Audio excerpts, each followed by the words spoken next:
Tonight, welcome back to Slevor. This is a quiet place for bedtime stories, where ancient stories are told slowly, with calm voices and gentle rhythm to help you rest, reflect, and fall asleep. The story tonight comes from the Bible. It is inspired by the life of Joseph during the years when he was forgotten, when his name carried no meaning, and his future seemed hidden behind stone walls. Before Joseph was remembered, before dreams were fulfilled, before his life made sense, there was a prison.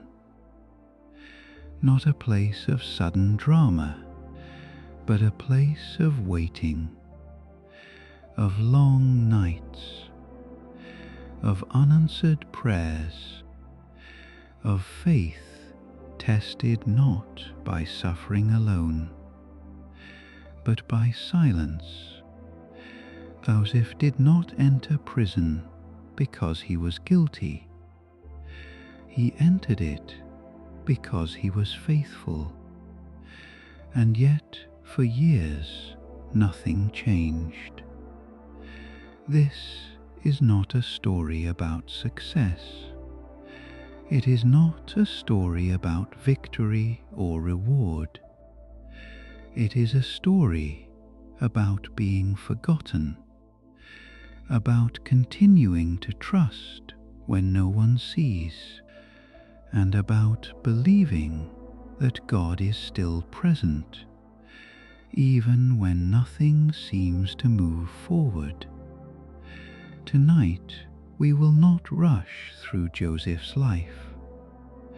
We will stay with him in the prison, walking through the quiet hours, the dim light, and the slow passage of time.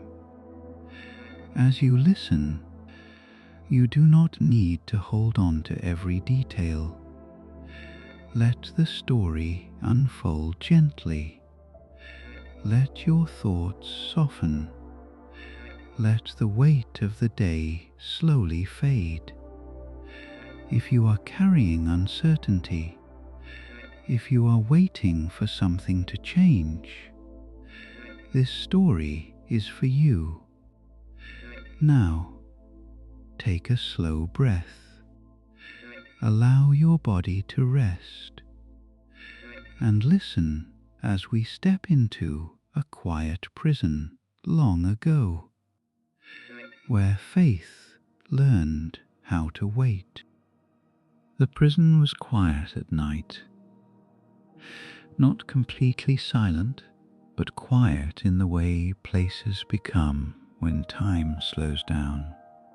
The distant sound of iron shifting, a faint echo of footsteps far away, the soft breathing of men who had learned how to sleep without comfort. Joseph lay awake. The stone floor beneath him was cold, even in the heat of Egypt. The air was thick, unmoving, carrying the smell of dust and age.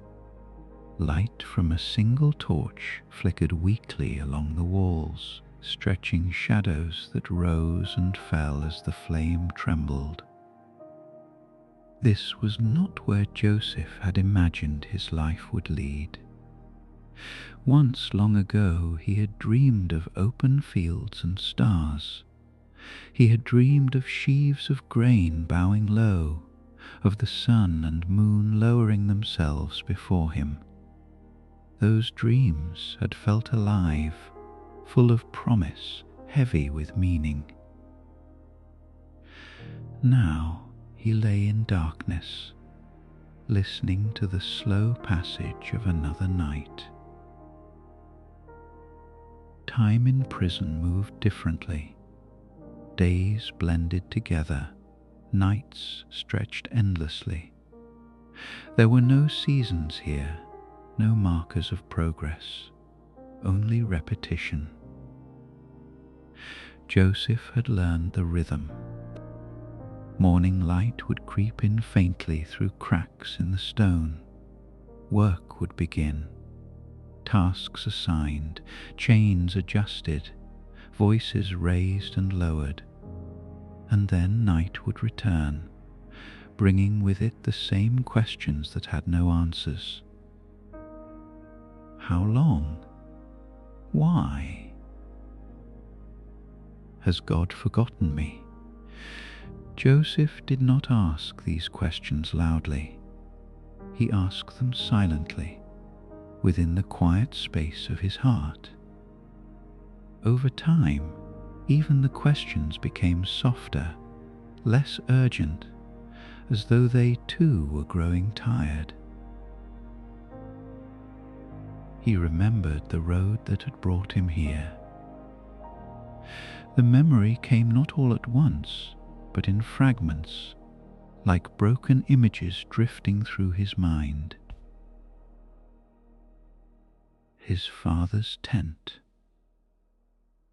the sound of his brothers' voices, the sharp turn when everything changed. He remembered being sent to find them in the fields, wearing the robe that had once marked him as favoured. He remembered their faces when they saw him coming, not with warmth, but with something colder. He remembered the pit, dark, deep, empty, and the feeling of being lowered into it, his cries echoing against stone, unanswered. From there, the memories blurred into motion. Traders, chains, foreign language, a land not his own. Potiphar's house had once felt like a second beginning. Joseph had worked faithfully there. He had served with integrity. God had blessed his efforts. And still, that had not saved him. False accusation had followed him into silence. Truth had not spoken loudly enough to defend him. And so, once again, Joseph had been led away, this time into the prison of Pharaoh. Here, there were no dreams of elevation, only survival, only waiting. Joseph turned onto his side, closing his eyes. Sleep did not come easily. He prayed not with words, but with presence, with a quiet offering of himself to a God he could no longer see clearly. If you are still with me, he thought, stay. The night passed slowly. In the days that followed, Joseph did what he had always done. He worked, he helped, he noticed others. Even here, God's favor rested quietly upon him. The warden observed him, trusted him, gave him responsibility, not because Joseph demanded it, but because his faithfulness was steady, even in small things. Joseph moved among the prisoners, listening to their stories. Some spoke of crimes, some spoke of injustice, some spoke of regret. All carried their own weight of waiting. Joseph did not offer promises. He offered presence. and slowly his role within the prison shifted. He became someone others turned to, not for answers, but for understanding. One morning, 2 new prisoners arrived. They were different. Their clothing was finer. Their posture carried remnants of authority. They did not belong to this place, yet here they were, stripped of status and certainty. Joseph noticed their unease. Days passed, then nights, and one morning Joseph saw the worry written clearly on their faces. They had dreamed. Dreams were powerful things in Egypt. They were not dismissed lightly. Dreams were believed to carry meaning, messages from beyond human understanding. The cupbearer and the baker had both dreamed in the same night. Each dream lingered with them, heavy and unresolved. Joseph listened. He did not rush to interpret. He did not claim power for himself. Instead, he acknowledged the truth he had learned through his own life. Interpretations belong to God, he said quietly. And then he listened again. As the dreams were spoken aloud, Joseph felt a familiar stirring within him. Not excitement, not pride, clarity. He spoke gently, carefully, explaining what God had revealed to him. The words came naturally, without effort, as though they had been waiting. The cupbearer's dream held hope, restoration, a return to his position.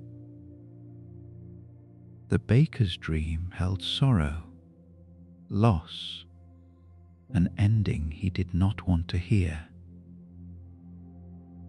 Joseph spoke truthfully to both. And just as the dreams had been interpreted, they came to pass.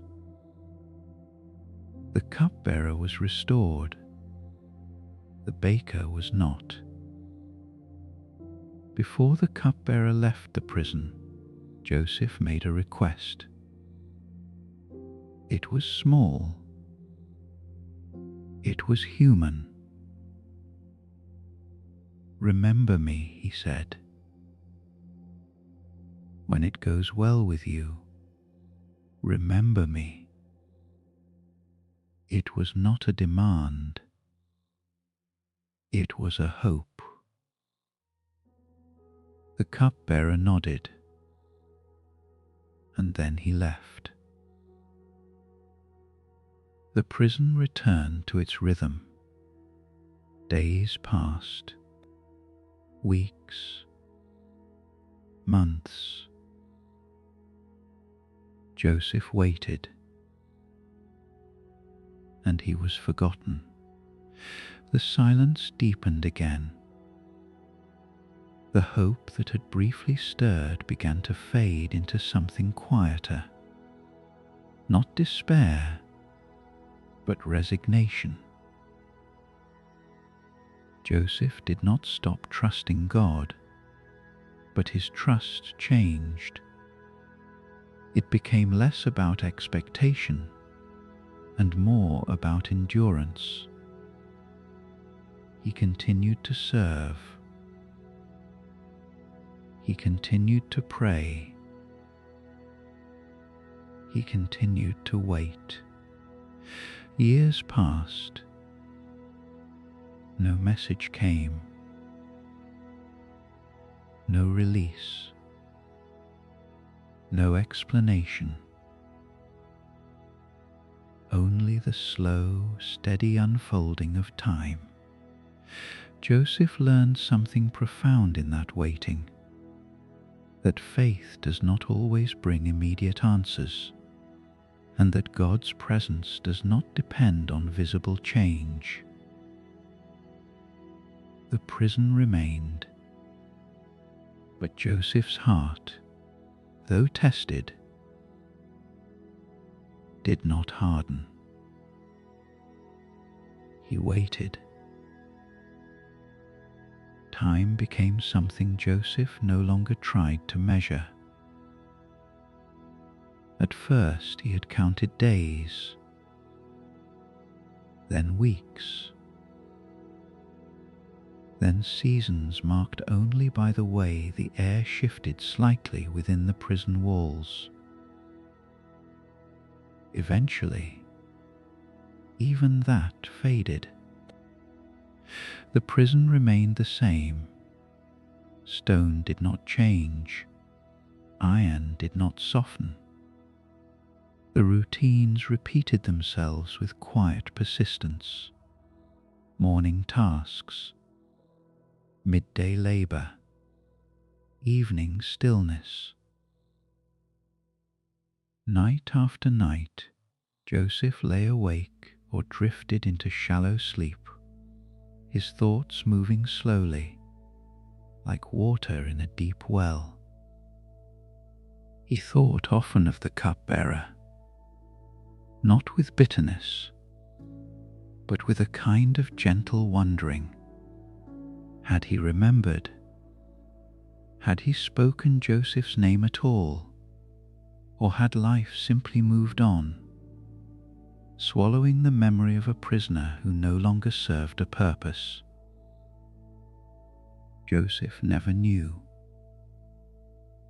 And slowly he stopped asking.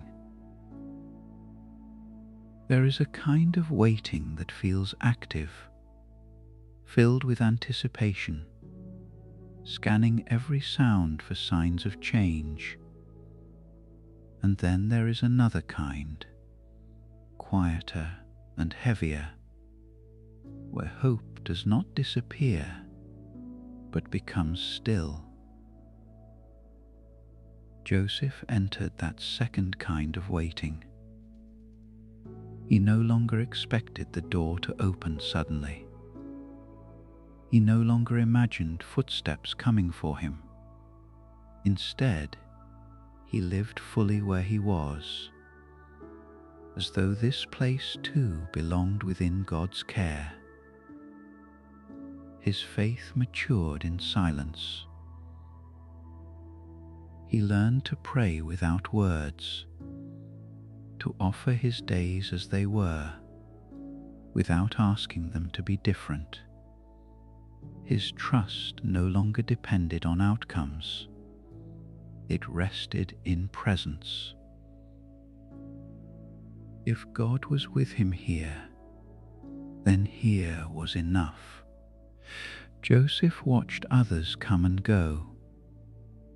Some prisoners arrived filled with anger, fists clenched, voices loud with protest. Some left broken, quieter than when they came. Others left hopeful, carrying the fragile promise of freedom. Joseph remained. He learned the sound of resignation in a man's breath, the weight of regret in lowered eyes, the fragile flicker of hope that still surfaced now and then, even in the darkest places. He listened. He offered kindness where he could, not because it would earn him anything, but because kindness was one thing prison could not take from him. There were nights when loneliness pressed heavily against his chest. He missed his father. He missed the familiar sound of his own language spoken freely. He missed the feeling of belonging somewhere. Sometimes memories came uninvited. the sound of laughter from his brothers, long before jealousy took hold, the warmth of the sun on open land, the feeling of purpose he once believed awaited him. Those memories no longer wounded him as they once had. They arrived softly now, like distant echoes, reminding him of who he had been and who he still was. Joseph had learned that identity does not disappear when circumstances change. He was still Joseph, still faithful, still held. The prison nights grew long and quiet. Torches burned low, shadows lengthened. Men slept or stared into darkness, lost in their own thoughts. Joseph often lay awake, gazing at the ceiling, tracing the cracks in the stone with his eyes. He wondered how many prayers had risen from this place over the years, how many cries had gone unheard, how many hearts had learned patience the hard way.